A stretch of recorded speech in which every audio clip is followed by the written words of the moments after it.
Hey guys, what's going on? Welcome to Your Forest. I'm Matthew Kristoff. I'm running this thing. And I don't have any new ones for you guys this week, but my favorite episode that I ever did, I did last year, is the fourth one. So I sucked at podcasting. I was interrupting him. There was like weird editing things. Like he was a little bit quieter than I was. There was some like weird panging going on. I don't know I think it was the microphone booms or something, but I couldn't figure out how to fix it. So anyways, the quality's still decent. It's just not. Yeah, I figured it out. I've gotten a little better over time. But this one was so good. I really, really, really enjoyed it. It was one of the most honest and truthful episodes I've ever done. Like he really just opened up and explained himself really, really well. So it was Michael Gubbels, and he's an Indigenous policy coordinator with the government of Alberta, and he came on to talk about Indigenous culture and the forest and some of the trauma that's happened to First Nations communities in the past, and why that's still a problem today, and why that carries over into the forest industry and into communications with those communities. And it was amazing. It was really, really, really informative and good. And Michael spoke so well about it. I'm really happy to have trapped him and gotten him to come on, because I don't think I could find anybody else to speak this honestly about it, and well-rounded too, and really understands the issue. It was really good. I think you guys will love it. It's my favorite one. I haven't been able to do one as good since. Mind you, like I said, audio kind of wasn't the best because I was an idiot. But apologies for that. This one was great. I hope you love it. I got some new ones coming in the future here. Remote sensing is going to be a good one. What else do I have going on? Chronic wasting disease. Hopefully, I'm looking into getting some people to talk about urban forests and grizzly bears and a bunch of stuff. Just trying to find the right people. So, thanks a lot for listening, guys. I hope you really like this one. I know you will. It's great. And we'll see you next week.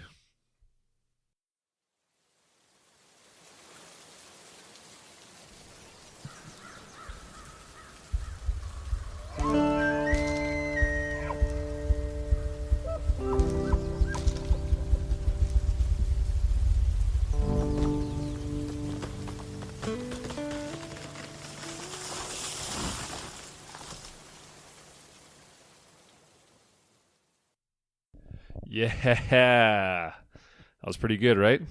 New intro. Sounded awesome. I'm really happy with the way that turned out. Oh, I got the stupidest smile on my face right now. This podcast is growing legs, people. Yeah, looking professional. So, that was an intro my good friend, Denver Powell, created for me. I gave him an idea of what I wanted, and he put it together, and he did an awesome job. I'm so excited for it. That's going to be the intro from now on. I'm looking forward to it. I hope you guys are too. So today it is Your Forest Podcast, episode 4. Thanks for checking it out. Today's going to be a little bit different. I've invited a guest on today. His name is Michael Gubbels. He is a Indigenous policy coordinator for the government of Alberta. So he's got a lot to talk about. He's got a really interesting story. Lots of really interesting stories, actually. And he's a really honest guy, and he's really, really humble about his experience, and he kind of lays it all out. And I first met him at a workshop for AAFMP, which is the Alberta Association of Forest Management Professionals. That's our regulated body. And he gave a really good talk explaining kind of the relationship between forest industry and Aboriginal culture, and just Aboriginal culture in general, and the history behind that, and some of the trauma that's experienced and other things. So I wanted to have him on, and I'm really happy they took up my invitation, because I wasn't sure. I'm just throwing a dart, right? I'm hoping I get somebody that really wants to come on and talk, because you never know. Some people don't want to speak about their profession, right? There's especially something like Aboriginal culture, right? Like it's a touchy subject. Not a lot of people know it, so it's. I'm glad you're on. It's awesome. I'm looking forward to it. Thanks for having the guts to have this conversation even. So, yeah, for sure. Yeah. I'll just bring the mic just a little bit closer. It needs to be, just like three or 4 inches off your face. There we go. I want to make sure you're nice and loud. Everyone can hear you. Sure. So really let's get right into it. What got you interested into like this kind of work, and what motivates you? Well, actually, I was I found out that I was Aboriginal later on in Found my life. out, hey? Yeah, and it was kind of a shock, and to be honest, it was difficult. I think I had a lot of the preconceived notions that a lot of people have, and I was, to be honest, a little embarrassed about it. So, life went on, and I got educated as an engineer, and I was working in electrical engineering industry, and then I guess I just started having I don't know what you could consider it, like a little bit of an epiphany or an awakening in my life, and for sure seeing some other aspects that I didn't know earlier, looking at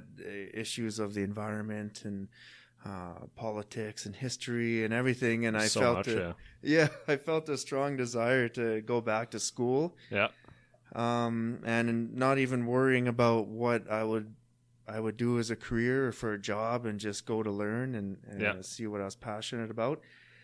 And that led me to studying anthropology. And through that, though, I was looking for scholarships and some assistance. And there was a couple awards, the Belcourt Brasso Métis Award. Okay. Was a scholarship for Métis people going to study anything, right?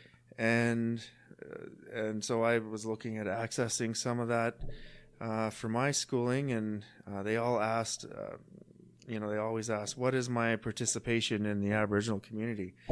So I didn't have any, so I was kind of forced to look for opportunities to go volunteer and participate. And at Grant MacEwan, where I was studying, there was an Aboriginal student association, and I just walked into there to basically satisfy requirements for a scholarship. Gotcha. And it ended up being one of the best things that ever happened to me in my life, because I started learning about the culture more, and all of my misconceptions and myths were being undone. And when I first walked into their office, I was looking behind my shoulder, seeing who's looking at me, because then it's like the secret's out now. Everyone knows I'm Aboriginal, and I was dealing with a lot of shame about that. And it's just funny, because after 2 years of studying there, that was the furthest feeling that I had. I that shame was totally replaced with an appreciation of the culture and the history. It changed my life around. Just being able to work with elders and listening to their lessons, and realize what I thought I knew about Aboriginal culture was completely wrong. So that's amazing. Yeah, it's awesome that you're willing to tell that story, because that's not something that, I think that's a feeling that some people might have in our society, right? Where they just not knowing, right? The ignorance of a culture and not being involved in it, and like how do you don't know, right? You just hear all the slang and all the jokes, and all the dumb things that people say, right? That's all you really get. And you never really get the truth of it. And I think that's true for a lot of people, right? So to have someone like you who realize late in life that they are Aboriginal is and go through that experience, that's wild. That's pretty. I'm glad you're open enough to say that. That's brave. Yeah, that's great. Well, I hope others can learn. I suppose it's a common story that I hear. A lot of people grow up with that shame, and they don't get the opportunities to unlearn what they know. Yeah. And I'm what they think grateful. They know, I guess. Well, exactly. Yeah. And a lot of the history, it makes sense that people don't know, because there's a lot of government policy that banned ceremonies, and residential schools kind of took away the language from a lot of people. So a lot of cultural ideas and in their sciences and arts and music and politics, everything that made up their culture, a lot of it was lost. So it's that's brutal. Not surprising that a lot of people don't know. Yeah, no, exactly. That's no, I can claim ignorance myself. I don't know a lot. I mean, I grew up in Slave Lake.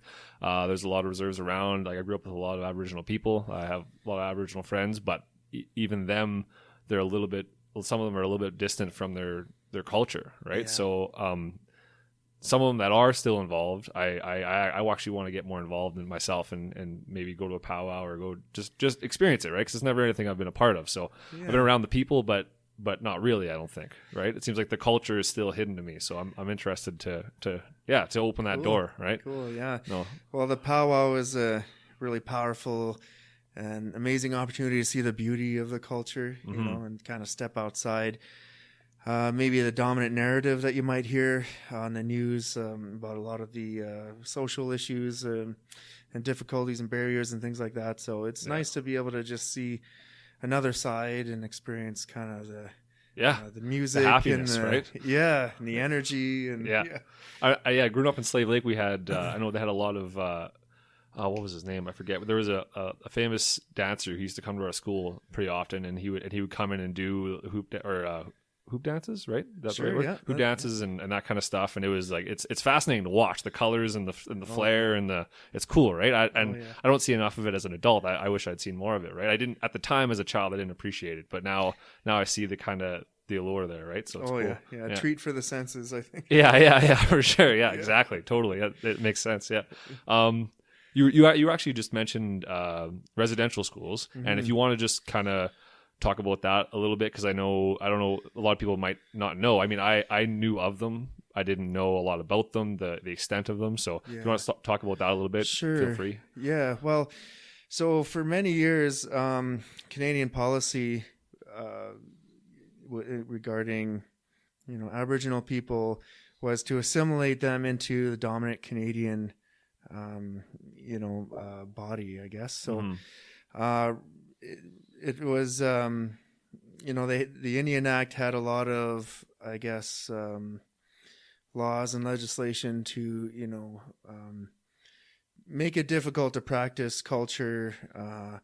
It was illegal to have a sweat lodge. It was illegal to have like a sun dance or a potlatch or all these cultural ceremonies that were very important to the communities.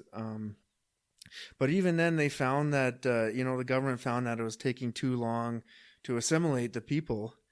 So it was decided that residential schools would be a way to accelerate assimilation through taking children away. So, for several generations, it was the law for, Aboriginal families to send their children away to residential school. And at these schools, they weren't allowed to speak their language.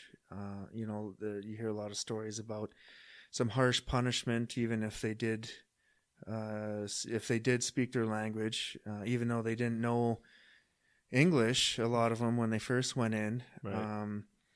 There was, I guess, an overall teaching that their culture was evil, and their spirituality was actually praying to the devil, and non-Christian values. Yeah, exactly.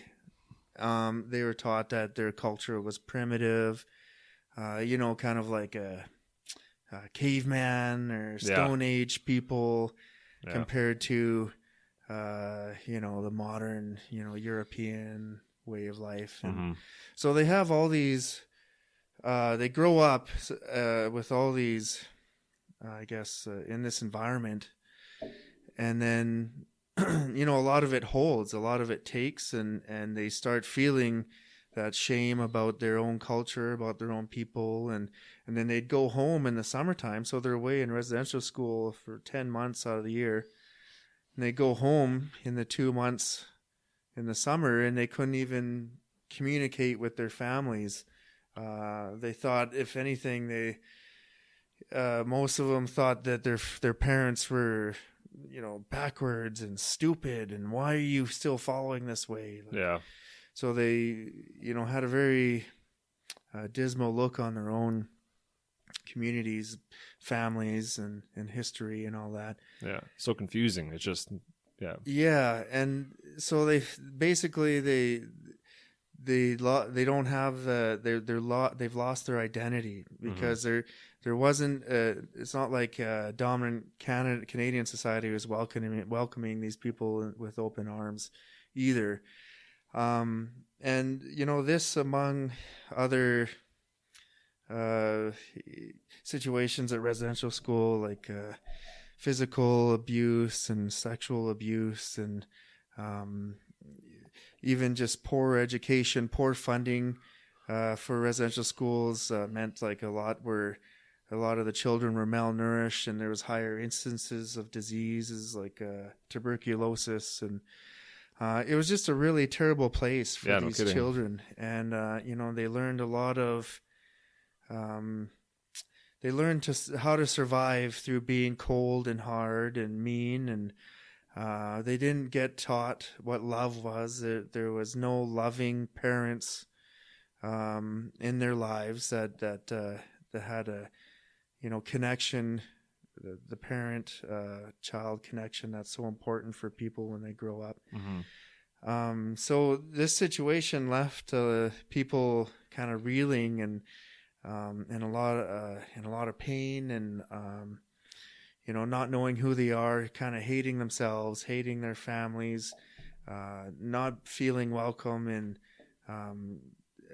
outside their communities and dominant Canadian society. So this led to a lot of mental illness and challenges and addictions, and it's still present to this day. So the last residential school closed in the 90s. So there's a lot of people that are still affected by this, and it turned into an intergenerational effect. So people that did go to the residential schools, they didn't get taught how to raise their kids. They lost all of their traditional teachings on the family. So they didn't know how to raise their own kids. And not to mention if they were, drinking and suffering from mental illness and addictions. And how could you not with all that treatment that way, right? Like who wouldn't suffer with those same things if you've been sexually abused and malnourished and stripped of your culture and totally just you have nothing left. What are you supposed to do? Well, yeah, a lot of people were left with a lot of anger and resentment, and tried to kill the pain with drugs and alcohol and whatever. So these unhealthy lives were passed down to their children, and so you see an intergenerational effect of alcoholism and addictions and shame, and you couple that with people not even knowing the source of this.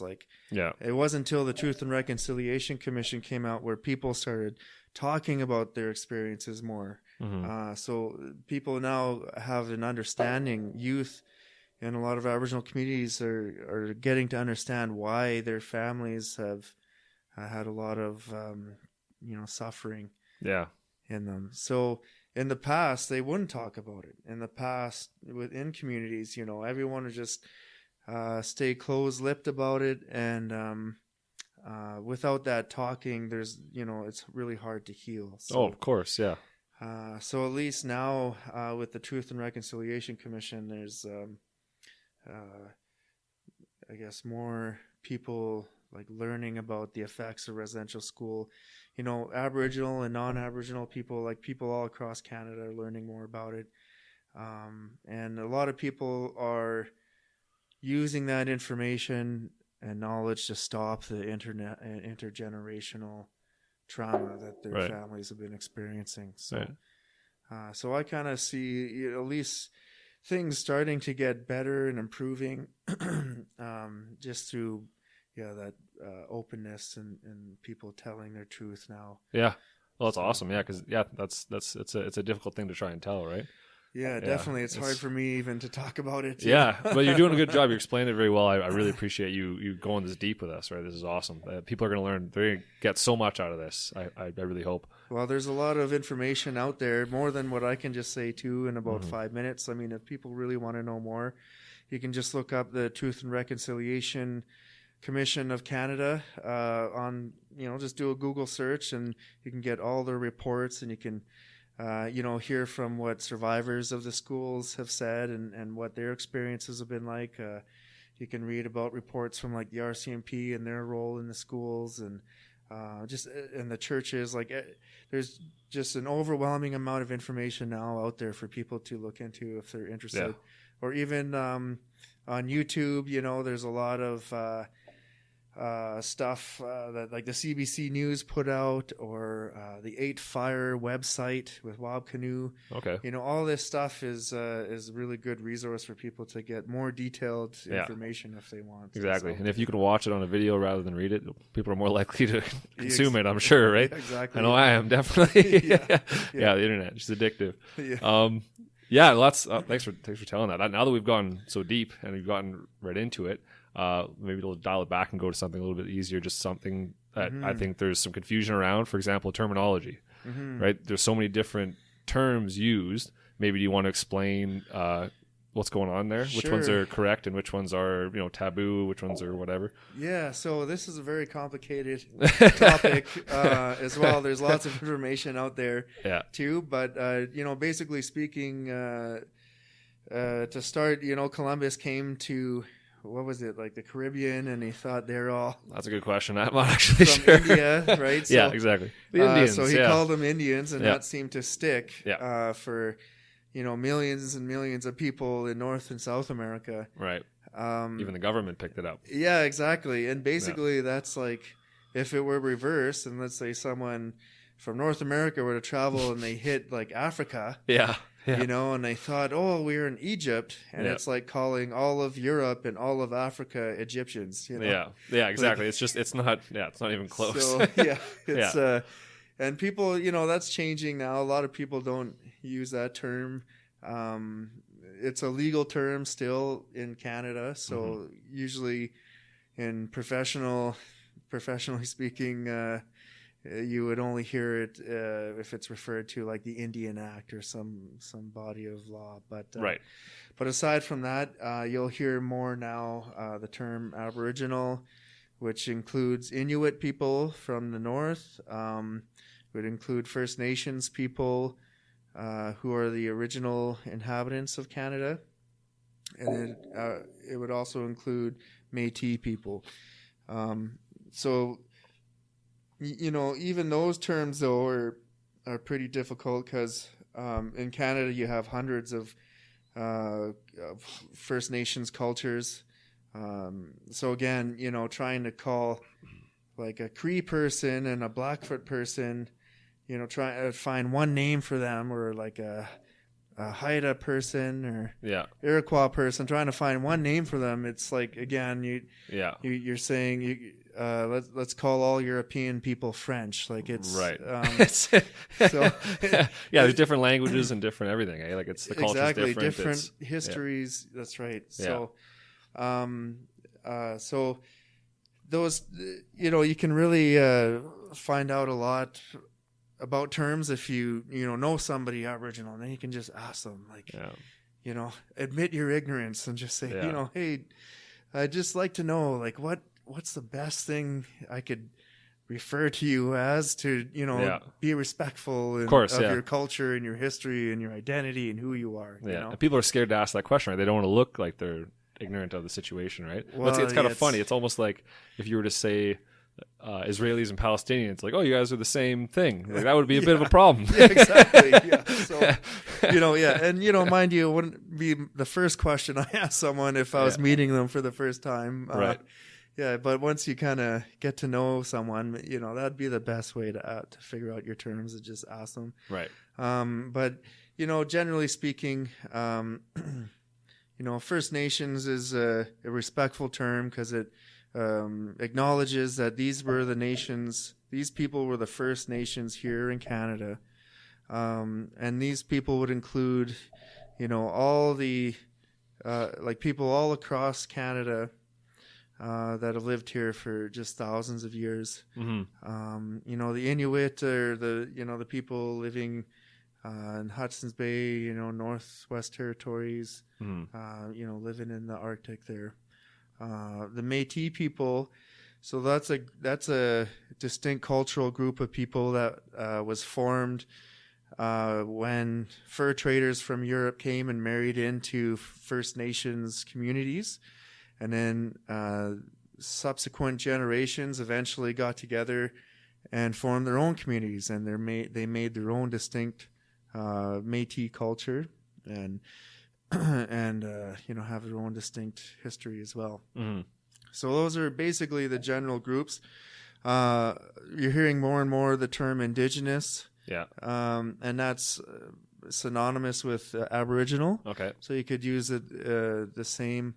And in fact, I think people are turning more towards Indigenous now and turning away from Aboriginal. Okay. And I think that might be because it helps put things in a global context too. So, it connects Indigenous peoples all over the world together. Right. Because in every continent you'll find Indigenous peoples living still, and you'll find that they're all facing very similar stories of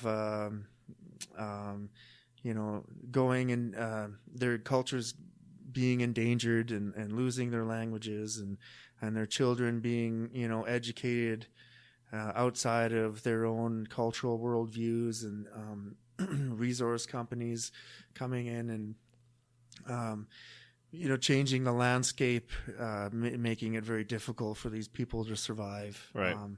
So it's a very similar story that Indigenous peoples in Canada experience, you'll find around the world. Yeah.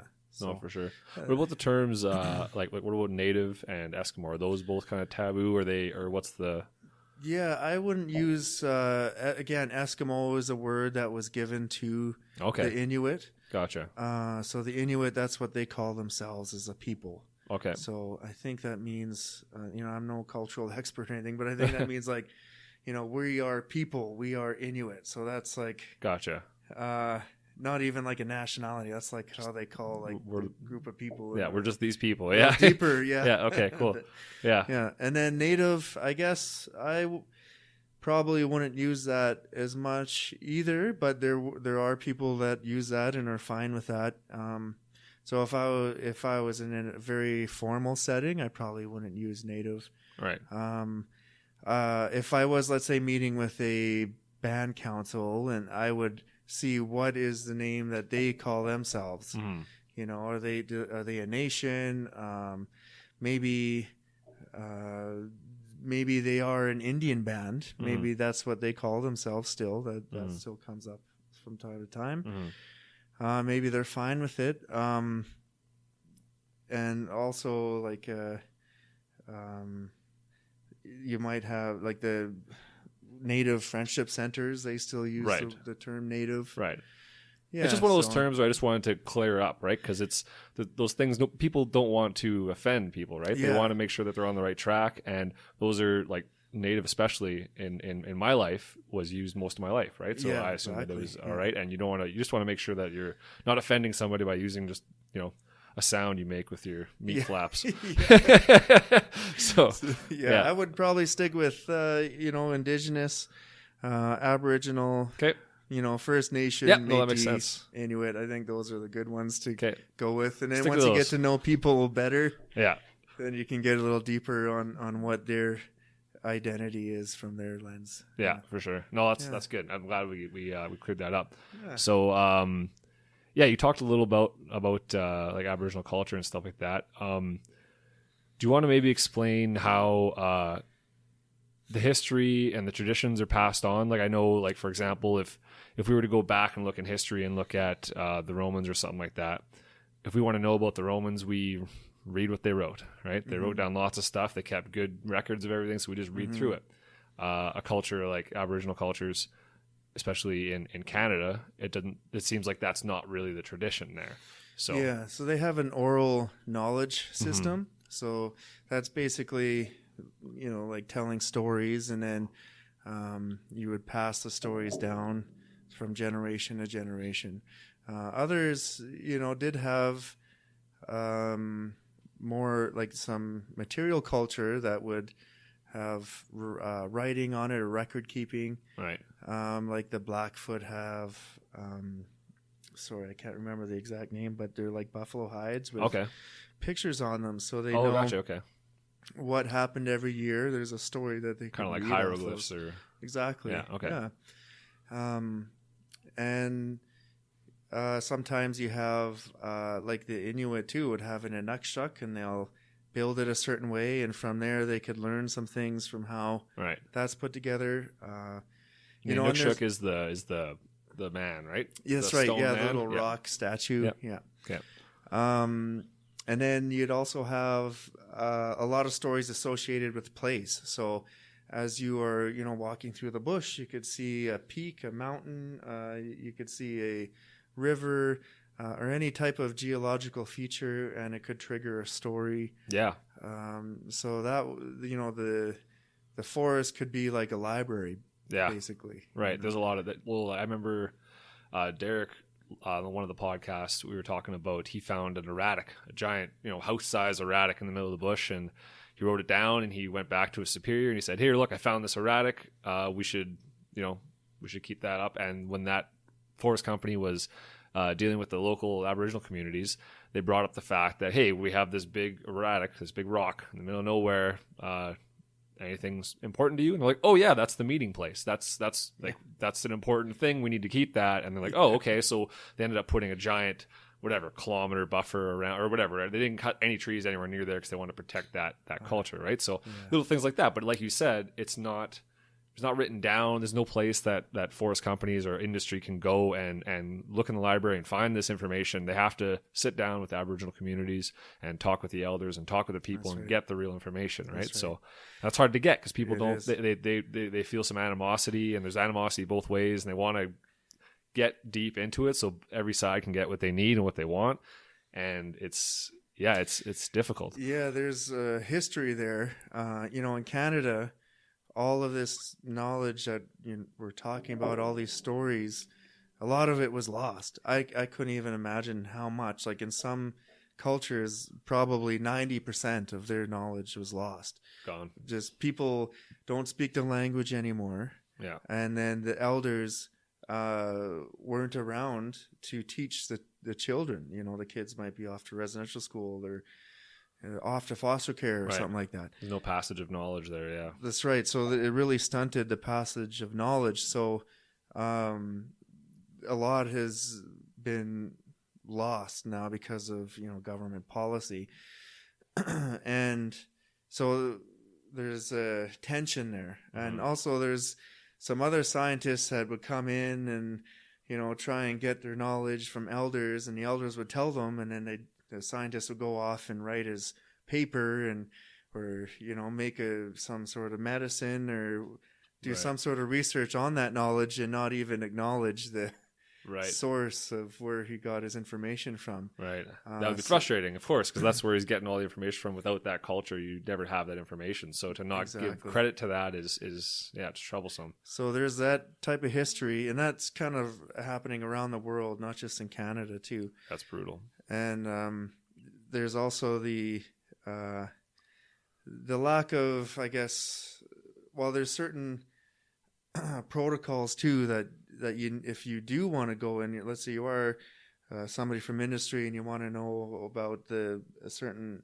bush area that you're looking at harvesting, it'd be advisable to know what the protocols are in getting that information. So maybe you have to offer some tobacco or some gifts or something like that. Yeah, and the industry might not know that too, right? And it's part of that ignorance, like cultural learning, not knowing. And it's I think my experience in forestry, I grew up in a forestry family, and I hear my parents talk about dealing with Aboriginal groups sometimes, right? And sometimes there's some barriers there that are hard to break through, right, on both sides, right? Like the industry is ignorant of their culture, and the Aboriginal culture is maybe unwilling because they've been burned in the past to deal with industry, right? Well, there's lack of trust. Trust, exactly. It's tough. If you don't have the trust, then how are you supposed to create a relationship, a good working relationship, right? So I can imagine it can be frustrating on both sides. Yeah, I think so. Like, it wasn't until 1952 when like Aboriginal people could even hire a lawyer. So, wow, for years, really, that's insane. Yeah, they couldn't make any legal land claims, or if development came in and took away their source of living, like all of a sudden the rivers are silted up and there's a stand of bush that was decimated, and there's no berries in there anymore, and there's no, I don't know, moose maybe that seem to come through there. Like no one came to compensate them and say, well, here's a bunch of money or here's a bunch of berries to feed your family now with. Right. So they're just left. And it's traditional use, and it's not that, and yes, it's not that the use of wood or the use of those resources are wrong or that cutting is wrong. It's just that sometimes these cultures require these specific areas for their livelihood, and you don't want to take away their trap lines for traditional use or clothing or whatever. You don't want to take away their hunting grounds for the same reason, right? So the communication is key, right? And I think the forest industry as a whole is starting to realize that a lot, and they've been trying in the past, but I'm not sure. I can't speak to it. I wasn't around in the past, but it seems like, to me at least, that the tide is turning in the right direction, and that both sides are starting to trust a little more, and that maybe that communication will open up, and we can actually have some good conversations, and we can have sustainable forest management, right? And not temporarily destroy traditional use areas, right? So like, I think you were telling me a little earlier how you heard some stories about someone would come home and after whatever they're working or something like that away from home, they come home and their whole hunting area is cut down, or their whole trap line, or maybe they have medicines in that area from bushes and shrubs and stuff like that, and they come home and that's all gone. And it doesn't mean that it's gone forever, but it is gone for that generation, because it takes, the way that the forest works is that it's when it's cut down with a cut block, right? It's pretending to be a natural disturbance, right? That's kind of what they're going for, right? It's a burn or a windstorm or something, right? So you have a decimation of the trees, of the vegetation, and it's starting new, right? You've got new growth coming up, and because of that, you've totally changed the ecosystem. You've changed what's going on there. You have totally new growth. You're gonna have different plants. You're gonna have different insects. You're gonna have different animals. You're gonna have different everything, right? And it's not saying that after a cut block or something like that the landscape is decimated or it's not good anymore. It's just different than it was, right? And in 60, 80, 100 years, it'll be exactly the way it was before, right? It's just that, but for traditional use purposes, without the consultation, they are now left high and dry without the use of that area. Yeah. And they have to go and find another place. They might have to go a long ways, and it can be extremely difficult, right? Pharmacy now, and they might have the money, to do that. So these things need to come together. It's not that sustainable forest management and Aboriginal communities can't work together, because their goals really in the end are very similar. Like I said, the forest industry, the foresters I know are some of the most passionate people about the environment and environmental regulation and keeping sustainability alive, right? We want to make sure that the trees are around for our families and Aboriginal cultures. We want to make sure that everything is the way it is, right? We don't want to ruin it. It's a crime, in my opinion, to allow something to go extinct on a landscape, or to you know what I mean, or deforestation, for example, it's for purposes of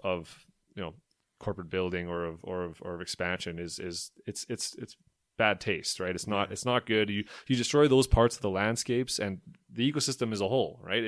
You take one piece out, you can't protect the forest and decimate the plains, right? They all work together, and in order to do good management, in order to do good forest management, we need to be talking to all of the sources, and especially Aboriginal communities, because like you said, that there's that library of information that's available in people's minds, and those elders and all that. And we really want to extract that information for good and make sure that it's utilized and not taken advantage of. We want to make sure that those communities, they might need work, they might need and kind of that make sure that's utilized as well, right? Those opportunities are given.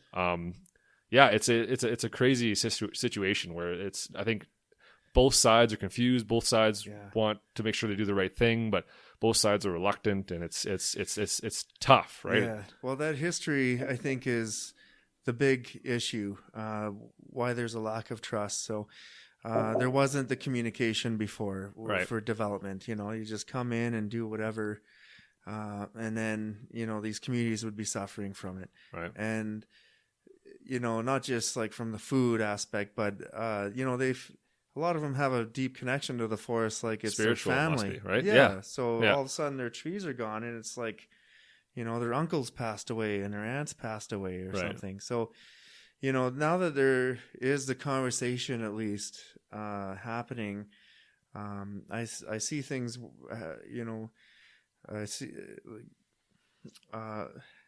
becoming a little brighter in the future.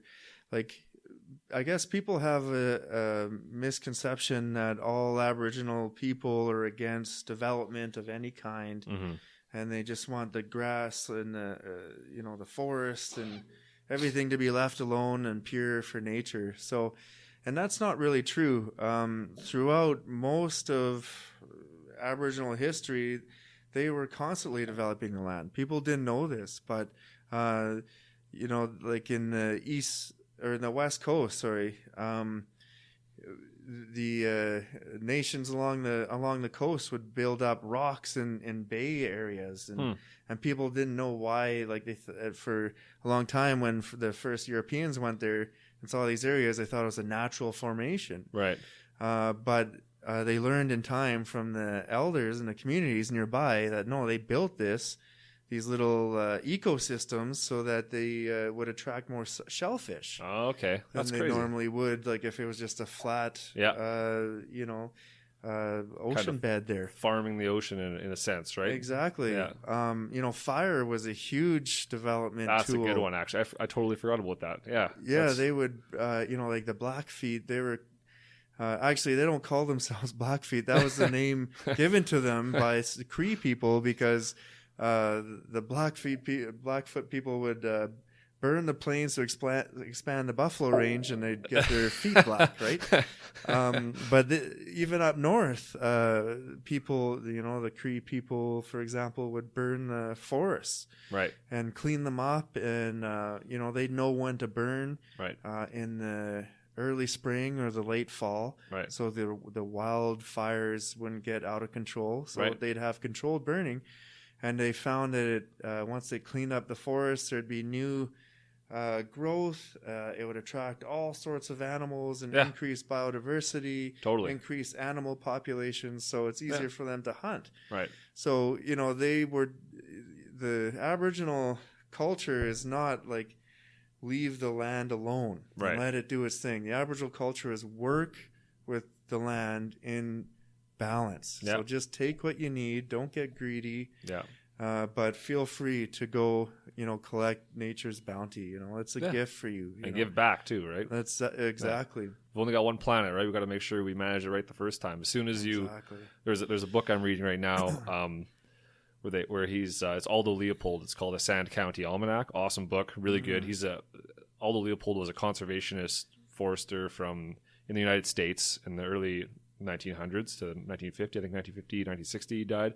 He was a poet as well, and he wrote this awesome book. And anyways, one little excerpt I read from it the other day was he was talking about in Germany there's a mountain where one side of the slope is oaks and one side of the slope is pine, and on the side with the oaks that the soil was rich and plentiful, and the humus there was thick, so there's lots of biodegradable material in there, so lots of richness and matter and biomatter there, right? Whereas on the pine side, and the way he describes it is it didn't make sense that the pine should be there, and I guess he did some investigation. It turns out that 500-600 years before that, there was actually they had cultivated that whole side of the mountain, and it was oaks before that, and they cultivated it, and they did agriculture, and they consumed up the soil. Basically, the soil was all the biomatter and all the bacteria, all the minuscule bacteria that can't be replenished, was totally sucked dry out of that side of the mountain, right? And then they replanted pine afterwards, and the pine took place because pine likes nutrient poor dry sites, so it worked okay for the pine, right? But something like that, where you're destroying the soil in an area to a detrimental point where it's not going to come back. That's horrible. Obviously, I don't think anybody wants that, right? Yeah. And that's not what forest companies are doing at all. But things happen, right? Like erosion. There's things that happen, and we're trying to manage for those things, but we want to make sure that it's there for future generations. And the Aboriginal community wants the same thing. So yeah, how would the forest company live in the future if there's no more trees in the present, right? Longevity, right? Like exactly. It's like I said, the forest management is timber is like wood is a tool by which we can manage the forest for people. Because if we didn't manage the forest, it would just be a free for all, and everybody be cutting down what they want, and there'd be no regeneration. There would be that depletion of forest land, and that's a huge problem, right? We'd see massive decrease in animal biodiversity and insect biodiversity and everything, and that just it would carry on, right? So nobody wants that. We all want to work together, and I think it's the confusion that people think that we're coming from different places, right? We think that, well, the Aboriginal community wants this, and the industry wants profit, and it's like, well, no, we want the same stuff. We're all people. We all agree that trees are beautiful, and we want deer to be around, and we want the pileated woodpecker to be around. We want these things to exist, but instead we're kind of stuck in our pinholes and not really communicating. And the history again, and the history, it's and that's horrifying, right? Like I can't imagine what that must be like to grow up in a family that's have intergenerational trauma like that, right? Like it leaves you very mistrustful of people coming from outside the communities, like a forest company. Yeah. I know, and it's hard to blame them for being closed off, right? Well, a lot of companies communities are I think changing, and like the forest industry is changing. Working together, I think, is happening more and more. A lot of communities want to work with forestry, right? Well, it's an industry that's in their neighborhood, right? Exactly. Why not become a part of it? So they don't have to move away. They can work in their communities, and then instead of just having it, happen to them, like if trees getting cut down, then at least they're involved and they have a say. And I think that's just that's the key right there, is that they just wanted to have a say. Yeah. That's fine. If you need to, everybody needs trees, and everybody has a right to access, the bounty of the earth to live. We just want to have, I think a lot of the communities just want to make sure, like you're saying with a lot of the forestry companies are saying, they just want to do it in a sustainable way. Yeah. In a sustainable way, and then also in a culturally respectful way. Yeah.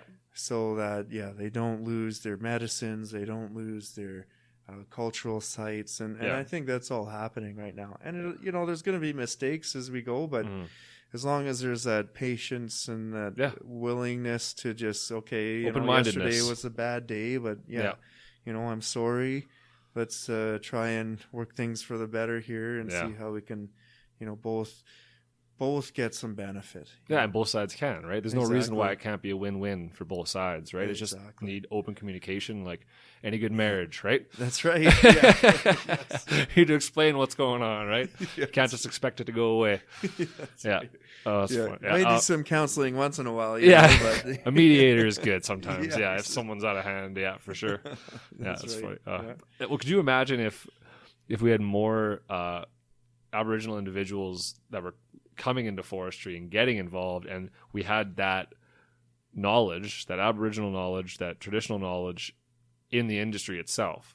Could you imagine the changes that would make, right? Like if there's somebody out there, anybody out there that feels strongly about forest being around, about environment, about watersheds, about conservation and all these things, like and you're deep rooted in Aboriginal culture, then I implore you to jump on board, right? Like go to NAIT, get your tech degree in forestry, or go to the U of A and get your bachelor's degree in forestry, and come into the industry and start showing people these things. Because if we can do this from the inside, then that's gonna make changes drastic, right? Because then it becomes common knowledge, and then it becomes standard practice to consult with Aboriginal communities, right? Rather than it being like, oh, I have to go talk to the Aboriginal community and like our communication isn't great and we get confused. We're talking about different things. We think we're coming from different places, and we don't want that, right? I think both sides want communication to work, and it's it's funny how we can get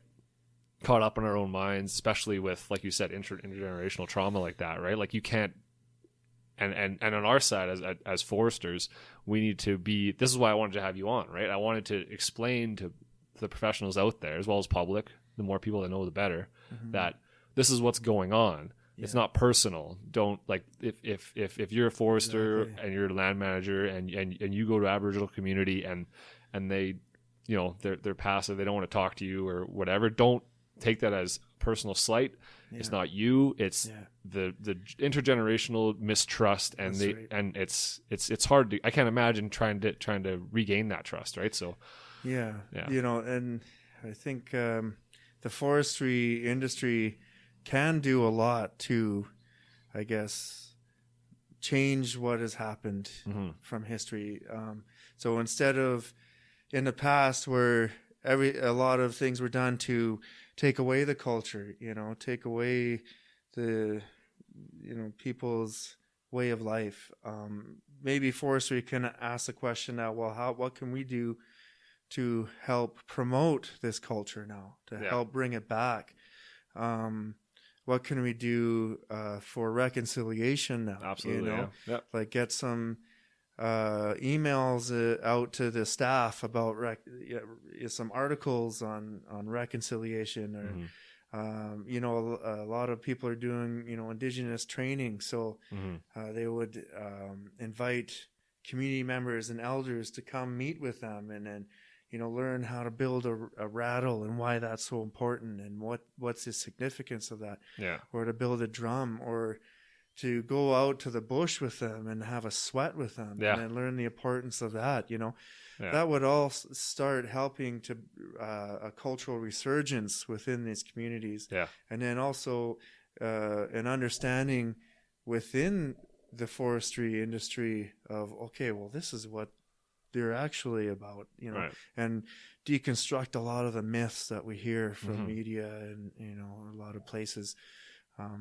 And also, you know, when you do that, then you can also have, like, if companies were putting money into culture, and to make their staff more, like, aware of the history, it would become a safer place for Indigenous people to work. Then as well. So there'd be a lot of benefits there, and, you know, and then easier to get into work with to make partnerships with the communities, to you know, develop and harvest some timber and that kind of thing. So huge. There's just a lot of bonuses, I think, a lot of opportunities in this time, you know, right now. No, that's exactly it, right? Like, I could imagine if it became common practice for forest professionals to recognize, if they knew all the medicine plants, right, or at least a good deal of them, and knew where, because we know, right, we're out there every day looking at it and walking through it and everything, right, and to know what to recognize would be a huge first step towards. If everyone's thinking that way, and, like, I don't know, I don't even know what they would be. I honestly don't know. I can't say I know any of them, right? Well, like, I know there's a lot. I know willow, hundreds of medicines out there. I'm sure everything does, right? Everything's a medicine, I know little things. I know willow. Willow has what is it? It's what's in aspirin? For like acetylsalic. Acetylsalic acid is in willow, and I think actually poplar buds as well. And, like, so you can boil up some willow bark, I think it is, or some poplar buds, and, you know, breathe in that or drink it as a tea or something like that, and you have headache relief or pain relief, right? And that's the one I know. I've actually used it once when I was in junior forest wardens when I was a kid, and I remember we were in Shunda Creek Hostel down by Nordegg, and we were doing some ice climbing and some what is it called again? The dog sledding, but with skis. Oh man, that's a new one for me.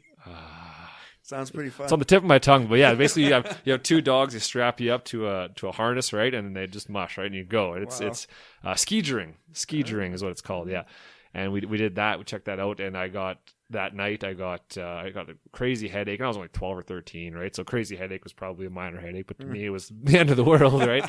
So it's in Nordegg. It's a town of like 100 people. There was nothing open, couldn't get medicine, and one of the women there, she knows a lot about that kind of stuff, right? And she's like, well, there's a giant poplar tree right there. Go pick the buds, throw it in a pot, breathe in the steam, you'll be good to go. And I was like, well, that sounds stupid, but it turns out it wasn't. I did it, and wow. It worked. It worked wonders. It was actually pretty amazing. So, yeah, those kind of, it's real, right? Those where do you think medicines come from, right? Like not you, but I'm saying the public, right? Like it all comes from the natural world at some point. Yeah. So in the boreal forest, in the forest we have here in Canada, or the majority of the forest is boreal forest. There's a lot going on there that even we as foresters might not recognize because that's not our focus, right? Our focus is on productivity and tree growth and maybe wetlands and, you know, conservation of animals and mammals and big stuff that we can see, right? But we're not looking for the small little forb in the bottom of the canopy that we're stepping on, right? We don't.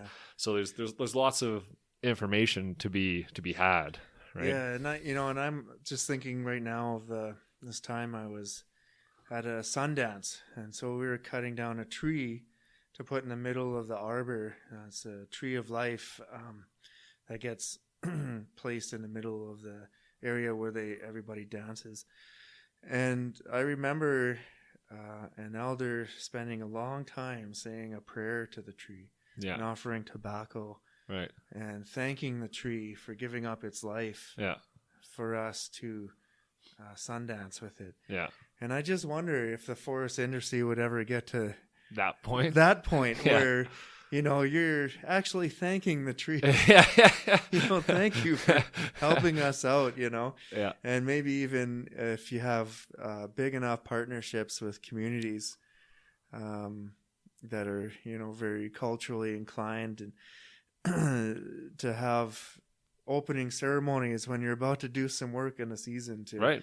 You know, do a ceremony. And if we had Aboriginal crews, maybe we could do that, exactly. right? Or, yeah, like it's interesting. Say thank you to the earth and the trees for know all that they give for sure for us. You know, we're sitting on in a wooden room with a wooden desk and all these things, right? It's there's a lot to be grateful for. You know, well, it's interesting that perspective, right? Like I look at a tree and I find a tree beautiful and it's majestic in that it's 100 years old, and like sometimes you go, I feel kind of bad for cutting this down. It is an old being that's been on this planet. It went through World War I, World War II, the Depression. It went through all kinds of different stuff, and here I am just cutting it down to make 2x4s, right? It seems kind of weird, but when you start to understand, like for me, when I start to understand kind of the regeneration process of trees and how they're, like for example, say I cut down a tree and you could have a sapling with the same tree, and it just starts popping right up out of the stump, right? And it's the same genetics. It's the exact same tree. It's just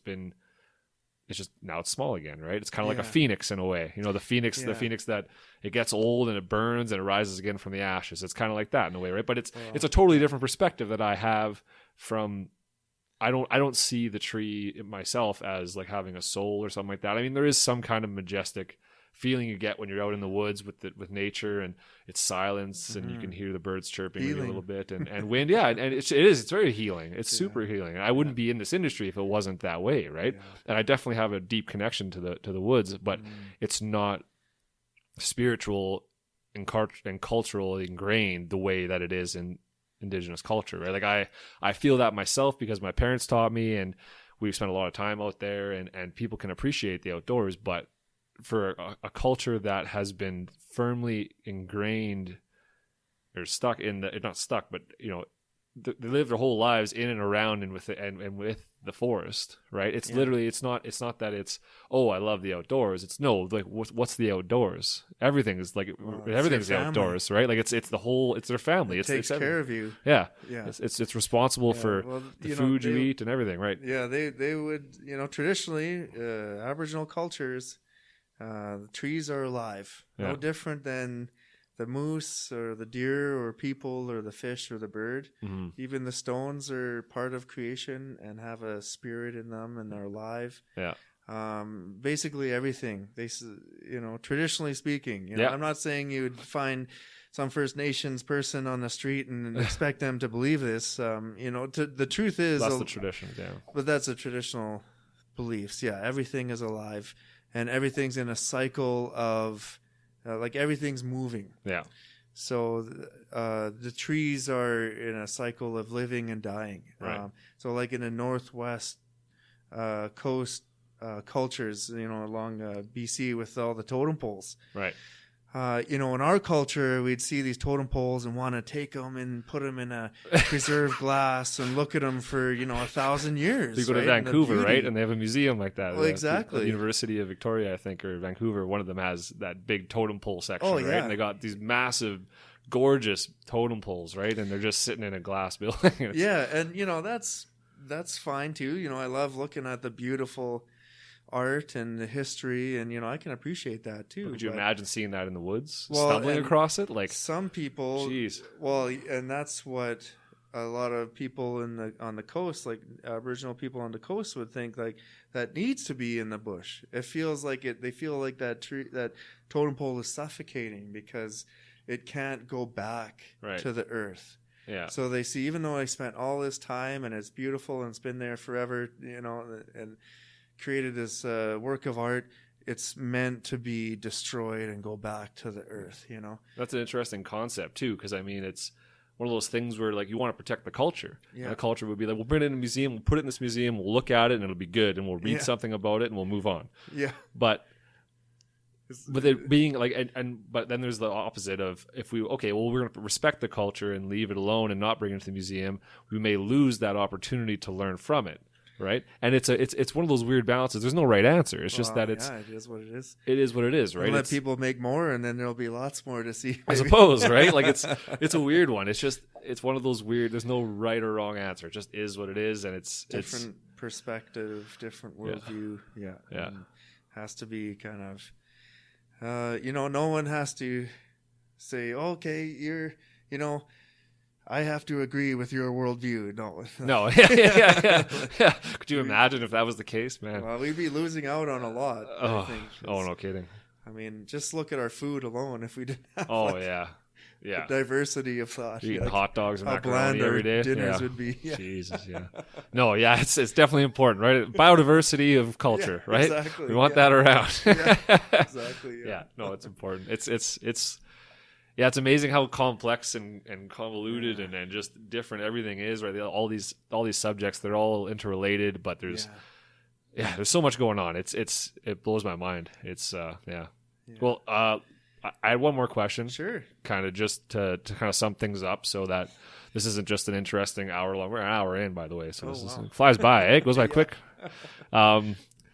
So just to kind of sum things up, what do you think are some of the first steps towards mending these relationships and creating a culture of an interculture where both sides can relate and find a safe place to meet and to talk and to get this information out there so nothing's lost in the future? What do you think the first steps are to kind of getting to that point? I mean, I realized, like you were saying earlier, it seems like it's moving that direction. What do you think that people out there today can do to help? Well, I think a lot of good work was done through the Truth and Reconciliation Commission. It's brought a lot of voices out, a lot of people's truth out, and to just take the time to try and understand what that truth is, I think is the important first step. Ask questions. People can take. Yeah, just understanding that history is so important, because understanding where people were is a good way to understand where people are now. So realizing, okay, yes, there might be a lot of Aboriginal people in jail and living on the street, but that happened because of a lot of, racist government policy. It's as simple as that. It was racist. Is. Yeah. No, totally. I totally agree. It was racist policy. It was ignorant. It was misinformed, right? And it was, And I'm glad that we're. I feel like we're hopefully out of that era, and we're kind of moving towards, more consideration and more more, hopefully just laws and regulations, right? Yeah, I would hope. Exactly, yeah. And I just hope that learning, having that knowledge will lead to some empathy, and understanding and some openness. So we can give some people a chance, instead of writing people off right away, maybe look a little deeper, dig a little deeper, see how you can support some people. It might be giving them an opportunity, for work, or it might just be having some extra patience if, they're having if you're in the middle of a meeting and they're yelling at you about something that you had nothing to do with, maybe you can at least take a step back and think, well, if I was in their situation, and this happened to my family and my community, how would I feel? Yeah. And I can't imagine, right? Like trying to grow up with that kind of background, right? Like I could imagine somebody like a youth, like an Aboriginal youth, coming in and being taught by like another culture, and not having trust for that culture, and not having patience for that culture, and all those things, and then the teaching culture is trying to, or the common culture, the government and stuff like that, they don't have the patience because they think, well, they don't care. No, it's a weird, I guess what I'm trying to say is that I could see how somebody of Aboriginal culture might feel animosity towards the governing body and everybody else, and how it would take a lot of time to break through that barrier and to get them to accept that this person's not trying to burn you, this person is trying to help you, like, open up. But even then, there's a lot of trauma for them. They have a lot going on in their lives, and it's crazy to think about.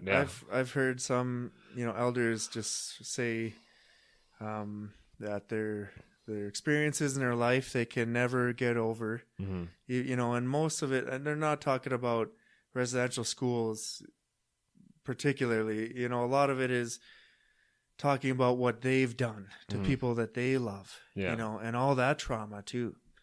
And they said they're probably never going to be able to get over it, and it's probably always going to be stinging them in the back of their mind. But at least they can do work now to help the next generation. So to help make sure that their children and their children's children don't go through the same suffering. So it's so sad, right? Like I don't think most people can relate to what's going on there, right? Like I can't even fathom that kind of trauma. It's wild to think about. And there's like you said, with going to the powwow, I think that's another good opportunity to just come and experience some of the more beautiful aspects of the culture, the fun parts, the energetic parts, or you can even, if you like, go to a friendship center, and see what they got going on. Maybe you can go to a feast and try and meet some people, and all this work will help break down the narrative, I think, that we've built around Aboriginal people in Canada, and help move things in a better place. Where we're working as neighbors. That was the intent of the original treaties, was to work as neighbors. Help each other out. If someone needs a cup of sugar, always come and I'll borrow a cup of sugar from you, and then you can borrow my hammer when you need it. Like living together and help each other instead of fighting and kidnapping kids and kicking fences over, and whatever, to undo what happened in the past. And we understand that, and then we can make sure it doesn't happen again, learn from the past to make a bright future, and then everything will get better from there. I think a lot of we'll have a safer country. We'll have more development, economic opportunities if we're working together, all on the same team, building trust with each other. We'll have, more knowledge instead of just trying to focus on one type of knowledge. We can have space for diversity of thinking. And who knows what kind of innovation that will bring to the country. As soon as we become involved and we truly embrace being multicultural, right? Like people like to say that they say Canada's a collage of cultures, right? And it really is. Like that's and why not allow the Aboriginal part of that collage to take a bigger role, right? Exactly. Like it's such a major component of our history. Well, yeah, and it's who we are. Yeah. You know, we are a Métis nation. Yeah. Canada is its root is a First Nations word. Yeah. Like our rivers, like Saskatchewan, that's a First Nation word. Yeah. You know? Manitoba, First Nation word. Yeah. You know, and even just some philosophers are saying how the fact that Canadians are known to be so nice and want to just talk and are not quick to, you know, pulling a gun and being violent and that kind of thing. Yeah. Has its roots. Well, that's exactly like the First Nation cultures were in Canada. Yeah. Very open. Very friendly. And prided negotiation. Yeah. You know, yeah. Yeah, and it's yeah. No, I'm looking forward to the day when I think like we're going in the right direction, and like hopefully we can really open up those doors and make it, instead of being us and them, it's us. It's just all us. We're brothers and sisters. Exactly. Right. Yeah, exactly. Living together. Let's do it all together, right? Yeah. For sure. That's awesome. Kumbaya. Yeah, kumbaya. Yeah, exactly. Yeah. Awesome. Well, we did over an hour. This is I think we could do another 2 hours if you wanted to. Probably, yeah. And I think if you're willing to, like anytime in the future, sure. Let me know. Come back on, just shoot me a text. You got my number now, and just let's and we can sit down and talk about anything you're interested in. If your listeners have any questions, definitely I encourage them to just ask, and we can always come back and have more discussion and clarify things and as they evolve. Yeah, exactly. Yeah. So if anyone does have any questions, you can direct them to me, and when I get enough, I'll bring Mike back on and we'll have a real conversation. Or if you really want an answer right now, if this is really something that's bothering you, email me. I'll email Mike, and you guys can get hooked up maybe, or depending on what the situation is. But yeah, because these questions need to be answered, right? We want the information out there. We want everyone to be informed. We want, like I said in one of my first podcasts, we want a more informed populace, right? The more people that know, the less animosity there's going to be because people fear the things they don't understand, right? Yeah. And we want to make sure that people don't have to fear any of these things, whether it's forestry, whether it's like Aboriginal culture, whether it's whatever it is. We want to make sure that all these things are understood and cooperating, right? Yeah. Working together. That's right. We're neighbors. Yeah. It's us. Yeah. Anyways, awesome. So that's it, guys. I think that'll be good for now. Thanks for listening again. Please rate and review. That's going to help get the word out there. Share it with your friends, with your family. Get it out there. We need this information out there. It's important for people to know. So if you guys want to get a hold of me, you can send me an email at yourforestpodcast@gmail.com, and I will answer any and all questions there. And if they're geared towards Mike, then I will send them his way, and we'll get the right answer. Maybe we'll bring him back on if we got enough. So thanks for listening. We'll see you guys next time.